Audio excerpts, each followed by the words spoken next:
Yusufi from the UK. Assalamu alaikum wa rahmatullahi wa barakatuh. Wa alaikum salam wa barakatuh. So basically, Sheikh, I have 3 math lessons in a week at college, and one of them coincides with my Friday prayer. So is it obligatory for me to attend Friday prayer and catch up on my math lessons later on, or should I just pray Dhuhr and attend math classes? Friday prayer is the most important prayer of the week. There is a surah, there is a chapter in the Quran by the title Surah Al-Jumu'ah. And in the end of the surah, Allah Azza wa Jal instructs the believers whenever they hear the adhan to hasten and rush to the masjid to offer the salat.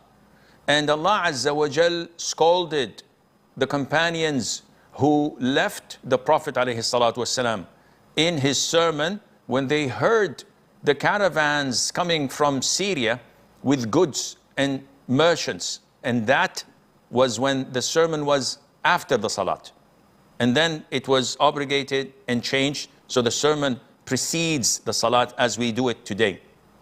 Therefore, it is mandatory upon each and every individual to pray Jumu'ah when he's residing and in his safety, and he has no obstacles, legitimate obstacles that allow him to skip Jumu'ah. Now, for those who are studying or working, they have to find a way or means whether to schedule these classes at a different time, because as we know, there are sections for Math 101.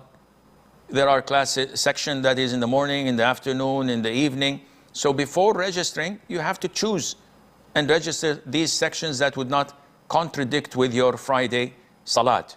Those who work are also obliged to try to compensate their employers by saying to them, I'm going to skip 40 minutes for Jumu'ah, and then I'll compensate you for it at the end of the day or on the weekends, or I'll come early. And there have to be a compromise some way or another. Legitimate reasons such as someone who is on watch, who's a guard, someone working in air traffic, or someone who is on call in an emergency room in a hospital who cannot leave his post, otherwise more evil would result from that. Such are legitimate reasons. So if you can, try this. If not, then try to find 3 or more other Muslims who would pray with you after the class is over and make your Jumu'ah in the uni.